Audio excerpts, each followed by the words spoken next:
With Meta forever tweaking its social media business tools, making sure your Facebook marketing advertising strategy is up to date is crucial. Facebook is still the keystone in most social media marketing, and we've received questions recently here at Viral Solutions about how to even launch your first Facebook ad. To help you guys set up your Facebook marketing strategy, we're going to talk to John Madej, a director of data and client growth here at Viral Solutions. He's executed hundreds of campaigns for clients and received over 400 to 500% return on investment. Big number. Huge numbers. Big numbers. For this episode, there is an added benefit of watching on YouTube because John is going to walk us through how to do Ad Manager. He's going to go through the back end of the Ad Manager and show you how to set up a campaign. Today on The Obsessed Marketer, let's talk Facebook ads.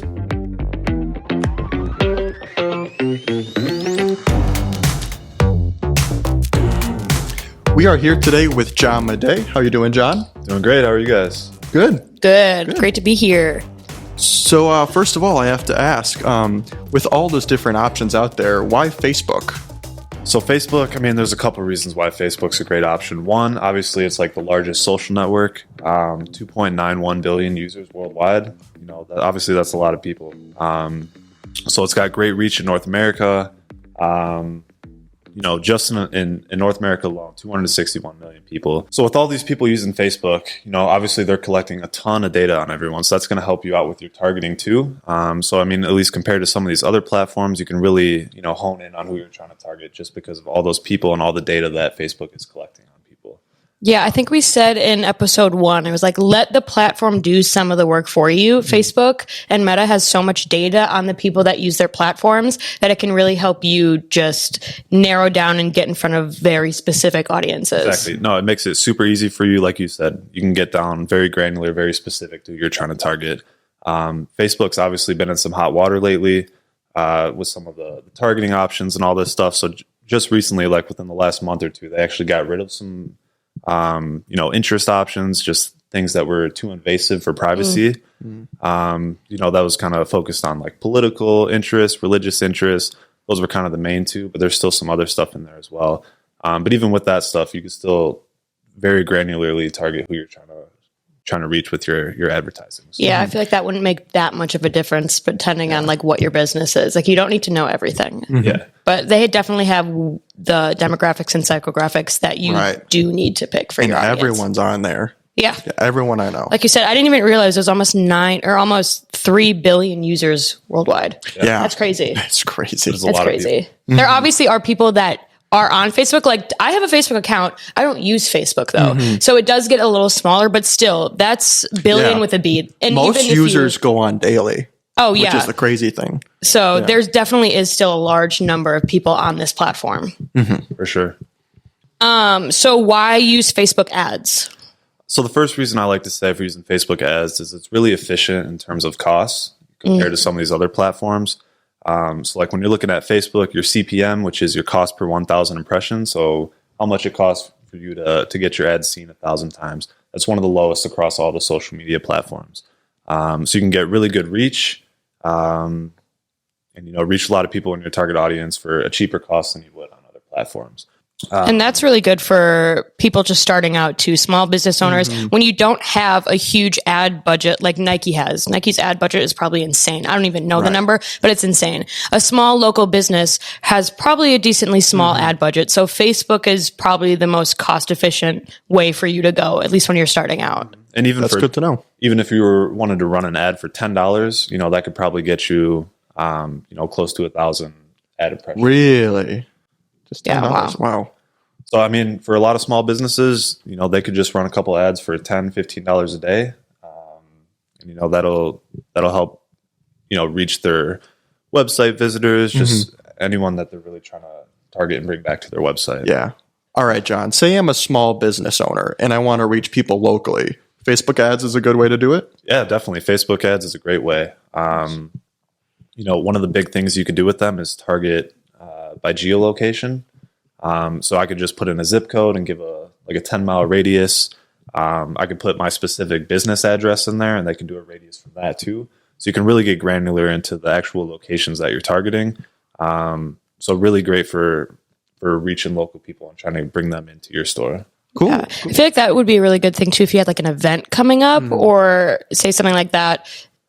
And if it's local, it's a good way to get in front of everybody and not waste time getting in front of people that are in like 2 states over. Don't waste time on people that aren't going to convert. And the people that visit daily, 2/3 of them are visiting local business Facebook pages. I do that. There's a place here in Oshkosh called Rhapsodies, and I always go to their Facebook page to look up their ice cream flavor of the day. So I'm definitely one of those people. So if you're a local business, make sure you update your Facebook page with like times you're open and all that, because people do check that. That's one of the first places people go. Google. A lot of times some things aren't open on Google or they don't have a lot of information on Google. So the second place they go is your Facebook page. Absolutely. Okay, so we already talked a little bit about it, how granular you can get with who you're targeting on Facebook, but let's get a little bit more specific. So what people can you target with your Facebook ads? There's a huge range of people that you can target. So there's 3 main categories in terms of cold traffic that you can target. So cold traffic meaning new to your business, never interacted with you, don't even know your brand. So there's the 3 main kind of categories. You got your interests, behaviors, and your demographics. So your interests, this is some of the data that Facebook pulls from all of its users. So if I'm interested in, say, the Chicago Cubs, I like their page. That could put me into an interest about liking baseball, about liking the Chicago Cubs, just anything that's kind of related to that. That's kind of how that works there. So that's why you see like related things pop up for you, like suggested likes. Exactly. Yeah. Okay. Like if you're looking at your Facebook feed, like every 4th or 5th post on your feed is an ad. And a lot of times, you've never heard of that brand or seen them before, but really what's happening is, they're interest targeting you or just going by a demographic range or anything like that. That's a great way to reach people that have never heard of your brand just by knowing their interests and knowing that they're actually interested in your business or your service that you're offering. So another one to go off of is behaviors. A big one you could do is recent purchases. There's other stuff too where you could target page admins, stuff like that. But really there's a bunch of behaviors that you can choose from, just like there is interest, just kind of depending on different things. How does it know what you recently purchased? So if you like buy something off an ad on Facebook or something, it'll be able to track that and kind of know that you made that purchase. So it could filter you into that recent purchasers kind of behavior. I think another one too they have is like what kind of device you're on. Is it iOS? Is it Android? So I think that would fall into the behaviors as well. So the last one you could really use to target is demographics. So obviously this would be like your age, gender. Another really interesting one that you could do, that I've used quite a few times in targeting as well, is you could target people by household income. So Facebook will know, depending on the zip code that you have, if you're a top 50% income, top 25%, top 10 to 25%, top 5%. So there's really different ranges that you could use for that. But obviously, like if your business is the products or the services you're offering are a little higher priced, this might be something that you want to include in your targeting too, just to make sure that they can actually purchase your offering. Yeah, I feel like that could be really helpful because it doesn't really pay to put your ad in front of somebody that can't afford what you're selling. Right, exactly. Right. They're not going to convert to a lead. So that's super helpful. Yeah, I'm sure that's super helpful for a lot of people too. I know that's popular targeting option that I use. So I'm sure there's a bunch of other businesses that are using that as well. Okay, John, in terms of tracking, where does the Metapixel come in? So the Metapixel is actually like a really fundamental thing that you're going to want to have installed before you're running Facebook ads. And just like kind of you alluded to, it has to do with tracking. So without having the Metapixel, you're not going to be able to track who actually converted on your website. If a click turned into a landing page view, you're really just going to get the metrics that are just on Facebook, so like the engagement metrics. Did someone like your posts? That kind of stuff. And those are kind of vanity metrics. That's a discussion for a different day, but essentially the Metapixel is just going to allow you to track all the behavior that people are doing on your website. So if you're running a campaign trying to get product sales, with the Pixel, you'd be able to know that, all right, 5 people converted on this specific campaign. This is the audience that converted. And then this is the specific ad that converted as well. So you'll be able to attribute all that stuff back to your specific campaign. Whereas if you didn't have the Pixel, it's just kind of, you got the sales, but you don't know where they came from. If they came organically or if they came through the Facebook ad. So really, it just helps with attribution. being able to optimize your campaigns and see what's working and driving those conversions that are valuable for your business. Yeah, you can take that data, go back and see if, like, obviously a certain ad is working really well. If all the traffic is coming from that one ad, you know that that's really hitting. So it's a good way to Know what you're doing right. Yeah, if your strategy is working or not. And that can be a great way to optimize as well. So just like you alluded to, if you got 2 ads and you just see that the one is driving all the conversions, or it's got way cheaper cost per conversion, so it's costing less to get that conversion, then you want to optimize, maybe make some more ads and just kind of base it off that one ad that's working and go away from the one that's not. Yeah. So everything in your marketing strategy needs to be based on data and optimize that data. So the pixel is a great way just for like advertisements to look back and see what you're doing right and what you're doing wrong. Exactly. Great for testing too, A/B testing. What aspects of this ad are working better than the other ones, and then just kind of optimizing and improving future ads just based off what you learned off the data. So other than those interest behaviors and demographics that we just talked about, there's other ways to target people as well. So this could be retargeting, from people that have visited your website or from custom audiences. So I want to talk about this a little bit too. So in terms of custom audiences, with the Metapixel installed on your website, it's going to know who's been on your website. You can track specific pages. So if you got a bunch of products, you can say, all right, this product is driving a lot of traffic. We can send personalized ads to people based off this product because we know that. So you could do it that way. You could just say, anyone that's visited my site in the last 180 days, build an audience of that, and then target them with some generic messaging, or you can get down to more specifics if you want. Other ways you could do this as well is you can upload customer lists from your database, or you can upload leads as well. So if that's one strategy you want to go after, is nurturing your leads with ads on Facebook, that's a good route to do it. So really, there's just different ways to do it, and it doesn't all have to be cold traffic. So you can still target people that have interacted with your business before, whether it's a purchase, a lead, or they were just visiting and haven't made that purchase. So this can lead to a bunch of different strategies for you on Facebook, but it's really powerful to be able to interact with these people again. Okay. So now that we've talked a little bit about what Facebook ads are and what they can do, let's look at how you, the small business owner, can set up a Facebook ad for yourself. John, you want to show us a little bit about Ad Manager? For sure. All right, so to get to Ads Manager, if you're starting out in Meta Business Suite, if you look at the left-hand toolbar on the left side, it'll say All Tools. So you want to click on that, scroll down to the Advertise section, and then there's the Ads Manager right there. So you just want to click on that, and it'll take you right to Ads Manager. So this is the Ads Manager setup that you can see right here. So if we're just trying to build a campaign, all we're going to do at first is click the green Create button on the left-hand side. And this will pull up step 1, which is to choose your campaign objective. So at this point, you really want to think about what you're trying to get your audience to do. Are you just trying to send them to the website? Are you trying to get them to convert? Are you just trying to get them to watch a promotional video? Anything like that. So this is where you're going to choose that. So there's kind of 3 main categories for these campaign objectives here. So the first one you can see here on the left is awareness. This encompasses brand awareness and reach. And if you look at the little eye, it'll show you kind of what it does. So for brand awareness, you're showing your ads to people who are most likely to remember them. So do you have specials that you're running for the month? Anything like that, you just want people to remember. This would be a good one to do for that. Reach, this one is just showing your ads to the maximum number of people. So that one's pretty self-explanatory. So the second category that you can see on here is consideration. And this one has 6 different objectives that you can optimize for. So really just going to take you through a couple of them that I use the most. The first one here is traffic. So this one is essentially just saying, my goal is to send them back to my website. There's 2 different optimizations that you can go for here. It's the link click or the landing page view. The landing page view varies from the link click in that this one just means that they for sure waited for the page to load and they're actually viewing your page. Because, for a link click, someone might click the link, but they're not waiting for it to load. Maybe your website took a little longer to load and they just backed out. So that's why I like to optimize for landing page views, just because you know for sure that they made it to your website. The other big one here is video views. So this could have a couple of different use cases.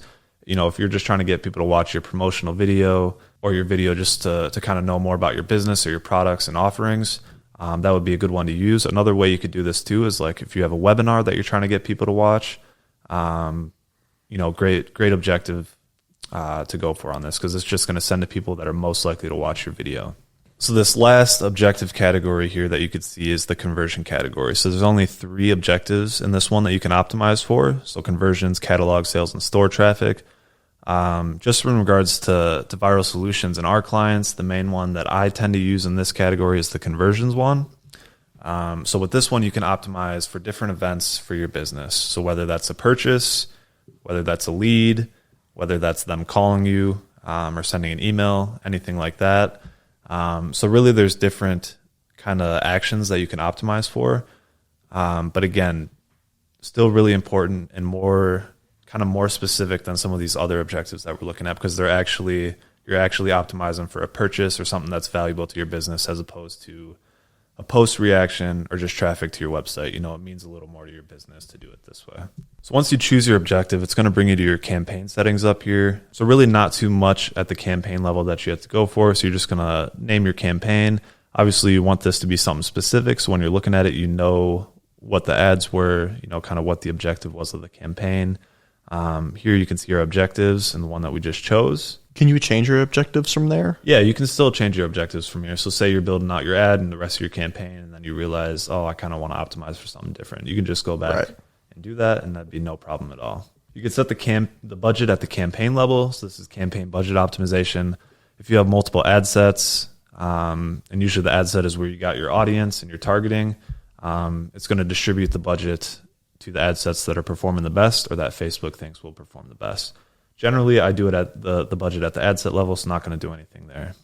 So with the budget, Facebook kind of decides how to split it up between your ads, whatever is like performing best. It'll put more money into that, so you can't really put money like specifically into something. Yeah, Facebook will do it. Exactly. So you have less control over kind of where that budget's going. Okay.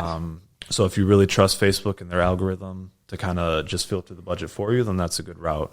And a lot of times it's just going to go to the one that's driving the most or the event optimizations. So if we're optimized for conversions, which one's getting the most purchases, take into account how much it's costing to get that purchase too. And it's going to kind of filter the budget out that way. Okay. So now that you're at the ad set, it's kind of the same thing. So you're going to want to start with your name at the top. A lot of times I'm just naming this by my audience. So when I'm looking across the ad sets, you can easily see who you're targeting in each one. Traffic.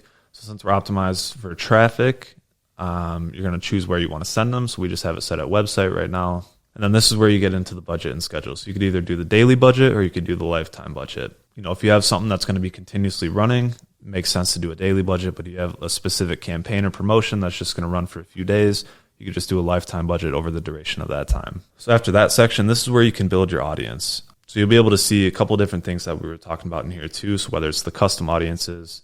So if you're looking on here, these are a bunch of custom audiences that we have. So you could choose these, anything that you created from your pixel and from the audiences on your website. If you want to target interests, behaviors, and demographics, you just go down here to the detailed targeting. And then this kind of opens up the menu where you can, look at all these different things. So you can go by demographics, what's their education, financial, life events, all those types of things. So they really give you a lot of options to work with on here. And then in terms of interests, they still have a bunch of categories too. So it looks like about 10 on here, ranging from business and industry all the way to hobbies and activities. And once you click on those, it goes down even further. So really there's a ton of interests on here that you can go for. So can you can like kind of create an audience through those and then save them and use them at like later dates for other campaigns? Yep, exactly. Oh, okay. That's really cool. Like I feel a like preset. Yeah, preset of different audiences that you want to target. Mm-hmm. So you can save them 2 ways. You can go to the audience manager and you can build one that way and then use it in your campaign. Or if you just build it straight from the campaign, there's still an option where you can save it, directly there. That's great too, because if you find an audience that's really working, obviously you're going to want to go back to it. Yeah. So it's nice to have those saved as well. Yeah. So kind of once you figure out what you're going to do with your audience, that's pretty much it for this section. But you can see you can control all these different things. The age, the gender as well is in there. So like we were talking about, you really just have a lot of options to work with in your targeting. So in terms of placements, there's 2 routes you can go. You can do automatic placements, which is the recommended by Facebook, and then there's the manual placements. So for automatic placements, Facebook is just going to kind of decide what placements are working the best or where you'll get the best results. And a lot of times this can lead to cheaper costs as well. So that's why it's recommended by Facebook. And the majority of the time, this is what I'm doing as well. But if you wanted to choose your placements, you could just click manual placements and it'll open up all the different placements. So like left side of the screen or like in the middle of the feed? Exactly. Okay. So there's some feeds. Feeds is one of the options on here. So that includes Facebook right column, video feeds. There's stories and reels. So if you wanted something just for stories, you could do that as well. And then even then, they still have a bunch of different options as well. So in total, there's like 20 plus different placements that you could choose on Facebook. And that includes Instagram as well, since they are owned by Meta now. So kind of after you build your audience, so I'm just going to select a couple things in here. So let's do advertising and interest in advertising. So say this was the audience I'm trying to reach. You might be saying, I don't really know how many people are in that, or if it's a significant audience size to be going after. So if you look on the right in the audience definition, Facebook's going to tell you the estimated audience size. And then once you have your budget in there too, it'll give you the estimated daily results for your budget. So right now it's just kind of default set at $25 a day. So at $25 a day, what I can expect is a reach of 2.8 to 8.1 thousand and 61 to 187 link clicks. So Facebook's really good at giving you kind of estimates too, to kind of decide where you want your budget to be at. And have you found that it's kind of like accurate? For the most part, it's accurate. What they give you beforehand? Yeah. I mean, as you can see here on the screen, they kind of give you a big range. Yeah. So it's not super accurate, but at least gives you a general sense of where you're going to be at. Yeah. Right. Okay. And a lot of times you're really not going to know until you're actually running the campaign, in terms of how accurate this is going to be. But at least it gives you something to work off of. Yeah. And that's pretty much it for the ad set. So once you click next, this takes you to the ad creation. So first thing you're going to want to do is decide what kind of ad you want. You know, there's different options. You can create an ad. You can actually use an existing post too. So any post that you've had on Facebook as well. And this will give like all the reactions or anything to that. It'll show up on that post and organically too. So that's good as well. But other than that, there's formats. You can do a single image or video, a carousel, which is just kind of multiple slides where you can showcase multiple things. And then a collection as well, which kind of is a instant experience, kind of mobile optimized experience where you could showcase your products, services, or anything like that. In terms of the ad creative, so this is where you're going to upload, you know, the image or the video that you want to use, and it'll show you, you know, how it's going to look for each different placement as well. So you can kind of test out and see, you know, what each different placement is look like, and maybe that gives you some insight as well to say, I don't necessarily want it to be on this placement. So you go back to manual placements and kind of select what you want on and what you want off. So once you have your creative up, what you can do at this point is kind of add the ad copy that you want to use. So there's 3 different sections of ad copy. One is the primary text, and this is just going to show up at the top of the ad like it would in a normal post. So if you're watching the video, you could see up at the top right now, this kind of text at the top, that's where your primary text is going to show. You know, you want your text to be kind of straight to the point and just kind of get your message across quickly. So it doesn't really have to be too long. Really just get your point across, and then that'll be good for that. The headline, this is what's showing down at the bottom of the ad, and it kind of stands out too. So when you're using your headline, you want this to also be kind of straight to the point and get your message across too. Then the last thing is the description, and this one just kind of shows at the bottom. So this one's a little less important, and as you can see, Facebook says it's optional as well, but you still kind of want to have some supporting ad copy on the bottom. So say we're running a flash sale or something, and we have that kind of represented in the headline. In the description, you could say, don't miss out or anything. You know, something that's just going to kind of support the above copy. Then after you have that stuff uploaded, kind of the last step is just to decide what your call to action is going to be. So Facebook gives you quite a bit of different options to choose from, and you really just have to think about what makes sense with, you know, the kind of offer that you have in your ad. So in our ad that we got right here, you know, we're promoting our podcast. So really the one that makes sense for us is Listen Now, because we want people to come and download and listen to our podcast.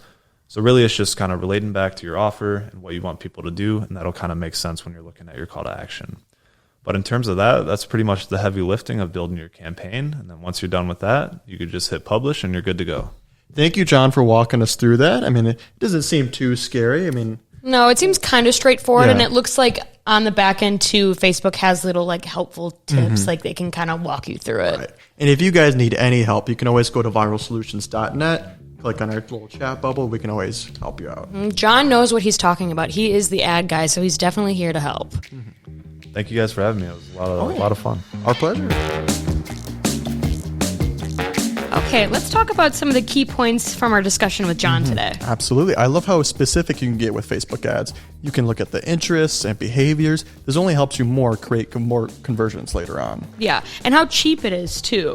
Facebook ads is probably the cheapest platform you can push ads on right now. So as a small business owner, if you're just starting out, Facebook is a great way to get into the advertising game. Must. It is. Yeah. It is. If you have any questions or want more help on Facebook ads, you can always go to viralsolutions.net and click the little chat bubble. And if you need help on other aspects of your marketing, we have a free 50-point audit on our website. All right, next week we're talking about branding. Branding! Yay. I love branding. I am a graphic designer, so branding is very close to my heart. You are not going to want to miss that episode. All right, I'm Joel Schmitz. And I'm Holland Berkey.